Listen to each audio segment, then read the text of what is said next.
Ertu á leið heim úr vinnu? Stilltu á FM 89,1.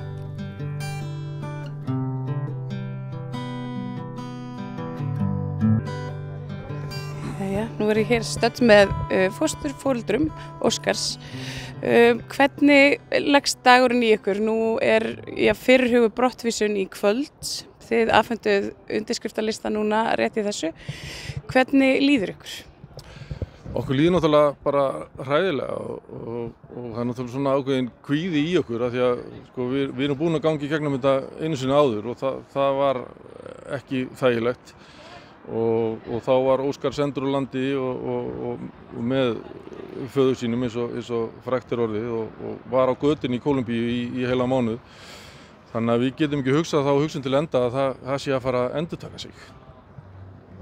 Finnst ykkur, eða hafið þið fengið ykkur viðbrögð frá ráðuneytinu? Nei.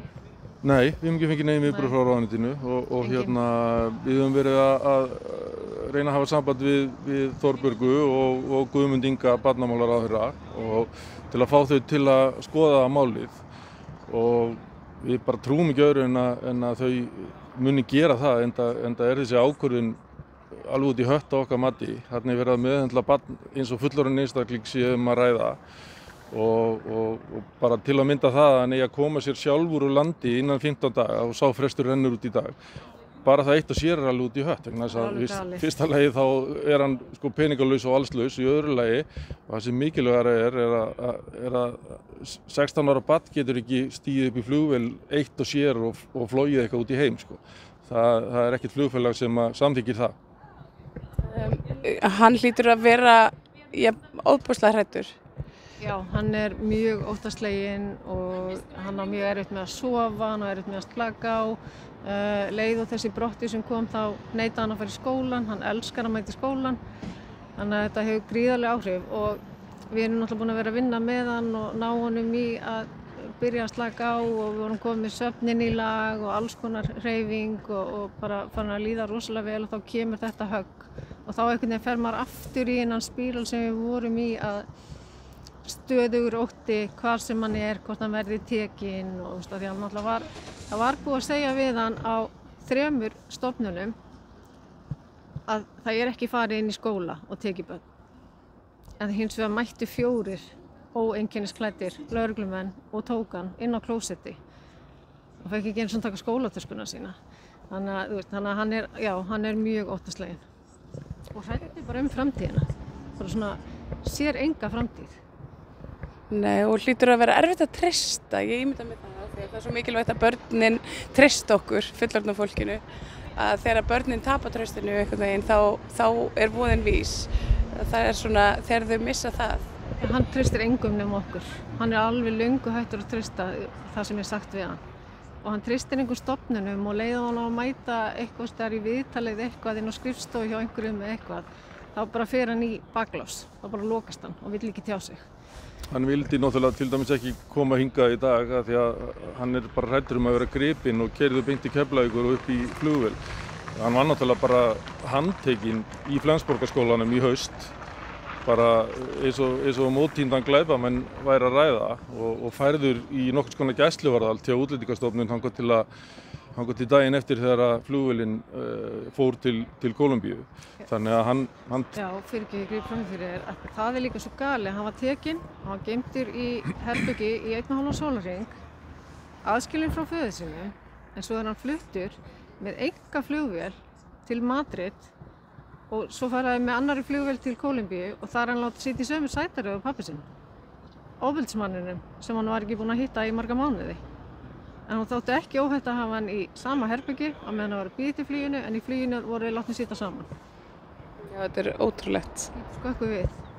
Það gerir það. Bara svona, ég er forvitin það, hvernig venjulegt fólk eins og þið, venjulegir Íslendingar, hvernig svona flækist maður inn í líf flóttamannsins? Nú þekki ég það persónulega, en mér langar svolítið að heyra það frá fleirum. Já.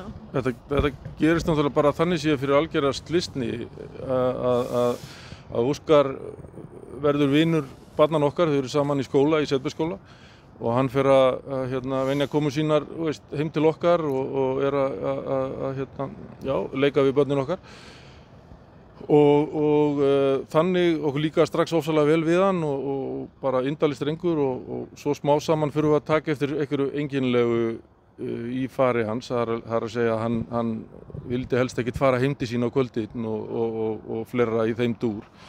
Þá komumst við að því að hann var að verða fyrir ofbeldi af hendi föður síns og Já, það var bara svo margt. Það var, hann svaf í 3 klukkutíma á dag hjá okkur og kom til okkur og svo bara sofnaði hann og svaf og þá náttúrulega benti þetta sem hann væri ekki að fá neitt svefn. Hann var alltaf rosalega svangur og komst við að því að hann borðaði aldrei neitt. Þannig að hann var alltaf farin að vera í kvöldmat, svo var það klukkan 10 á kvöldin, svo var klukkan 12 og svo var hann bara farin að gista því hann vildi ekki fara heim. Þannig að það er svona... Já, hann fer bara ílengjast hjá okkur og smá saman hann bara, við náttúrulega tilkynum þetta til barnaverndar og það þurfti nú það valla til vegna þess að faðir hans beitti hann ofbeldi á flóttamannahótelinu sem þeir voru á og það var kært til lögreglu. Þannig að það fór ekkert á milli mála að hann var að lenda í erfiðum hlutum með föður sínum. En við einhvern veginn bara, hann fer að ílengjast hjá okkur og hjá okkur bara meira og minna allt síðasta ár, þangað til að hann sendur úr landi með föður sínum. Og svo þegar við fréttum að því að hann í samband við okkur frá Kólumbíu og finnum það að hann í stórkostlega hættu, þá var náttúrulega bara ekki annað að ræða heldur en að fara út og sækja hann og bara til að bjarga honum úr þessum aðstæðum sem hann var komin í sko. Þannig að flóttabörn eru ekkert öðruvísi en okkar eigin börn. Nei, það svolítið, upplifun okkar að ég vil ekki úthúða allir í barnavernd Hafnarfjarðar. Þau eiga það ekkert skilið. Það fullt af góðu fólki í barnavernd Hafnarfjarðar sem er búin að vinna mjög góða vinnu. En þetta hins vegar var flóttateymi sem tilheyrir undir barnavernd Hafnarfjarðar og það er bara eins og að það er bara sér teymi fyrir börn sem er ekki með kennitölu. Og þau brugðust honum algjörlega. Þetta í raun og veru bara, já. Já, það virðast bara gilda aðrar reglur erlend börn og sérstaklega flóttabörn heldur en íslensk börn. Og ég get alveg fullyrt það að ef að íslensk barn hefði verið beitt svona ofbeldi eins og Óskar lenti í, þá hefði verið tekið miklu fastar á því máli sko. En að því að hér var flóttabarn að ræða, þá var eiginlega bara verið að þá var ekkert gert í því og málið var bara tafið þangað til hægt var að koma þeim úr landi. Það var bara, okkar tilfinningu svo að það var bara að hugsa við ætlum ekki að eyða tíma og peningum og orku í að venda þetta barn því að hann er kortið verið að fara að senda hann úr landi. Það var líka að tala að samskiptavanda væri að ræða. Það var bara ekki skrokka á honum og gekkst við ofbeldinu og fleira ofbeldi og í skýrslum flóttateymisins þá er talað samskiptavanda. Sem er mjög einkennilegt. Já. Faðir hans meira að skrifa undir yfirlýsingu að hann afsalaði sér forræði yfir honum og hann sagði líka þessu flóttateymi Hafnarfjarðar að hans fyrsta verk að skilja hann eftir á flugvellinum í Bogota þegar þeir kæmu út. Hann ætlaði sér ekki að hugsa hann þegar þeir kæmu út. Það verið auðveldara fyrir hann að fara huldu höfði án stráksins. Já.